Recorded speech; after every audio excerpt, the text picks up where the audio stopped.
The Lib Dems under Sir Ed Davey are attempting something rather audacious. They're not simply consolidating their 2024 electoral gains. They're actively seeking to redefine the centre ground of British politics, and intriguingly, Davey has chosen the Daily Telegraph, the House Journal of Conservative England, to make his case. And the argument is clear. With Kemi Badenoch pulling the Conservatives sharply to the right, scrapping net zero commitments, threatening to withdraw from the European Convention on Human Rights, and echoing the tone of Nigel Farage, there is a vacuum in the moderate centre-right. And these are the voters who once followed Cameron and Osborne, who voted Remain, who value stability, decency and internationalism. And David's message to them is blunt: the Lib Dems are now your natural home. This is a striking pitch. For decades, the Lib Dems' identity has been defined by their ability to squeeze Labour on one flank and the Conservatives on the others. Charles Kennedy's Lib Dems, for instance, thrived by attacking the new Labour from the left during the Iraq War.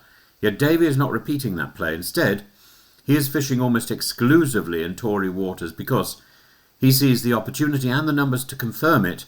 2/3 of the seats where Lib Dems are competitive are Conservative held. In most of the seats they're already controlling, the runner-up is also Conservative. And the strategy is rooted in electoral maths, but also in political mood. Across England's leafy counties, many lifelong Conservatives feel both disillusioned and politically homeless. They're repelled by Farage, but equally uncomfortable with Badenoch's rhetoric and policies. They worry about sewage and rivers, bus services being cut, crumbling hospitals and schools, the small local things that Lib Dems excel at campaigning on. Badenoch mocked Lib Dems as the party that fixes church roofs, but Davey has cannily embraced that as a badge of honour. In his telling, fixing the church roof is exactly what decent politics should mean: solving problems close to people's lives.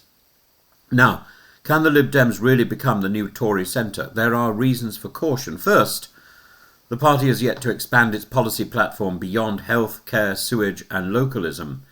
These are important, but voters still want to know what a party stands for on the economy, taxation and national security. Second, the stunts, the paddleboarding, the bungee jumps have kept the Lib Dems in the headlines, but they risk trivialising the serious offer that Davey is trying to make.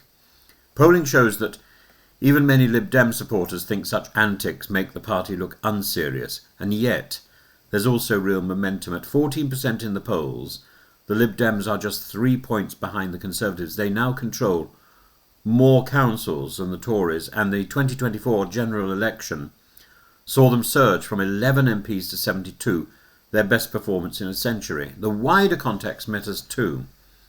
Labour is in power but already struggling with delivery and direction. Reform is noisy but chaotic. The Conservatives are fractured and internally hostile. The Lib Dems, unusually, are united and disciplined. Davey has even begun to shape his tone on immigration, not by copying Farage, but by promising a clear asylum backlog quickly and fairly, deport those without a claim, and let those with a claim work. It is pitched as pragmatic and humane, an attempt to cut through the angry shouting of reform and the punitive instincts of the Conservatives. For the Lib Dems, the challenge is now philosophical as much as electoral. How do you excite people about moderation? How do you energise voters with the language of decency, care and competence when politics in 2025 is dominated by anger and extremes? David's gamble is that there are enough disenchanted, decent Tories who crave exactly that. Politics that is boringly responsible. So, could the Lib Dems really become the new home of the Tory centre? Yes.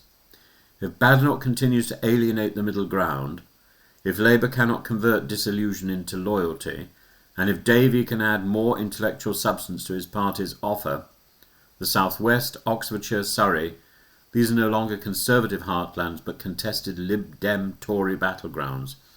And as the Tories lurch rightwards, the once improbable question becomes more realistic. Are the Lib Dems at last the party of Middle England?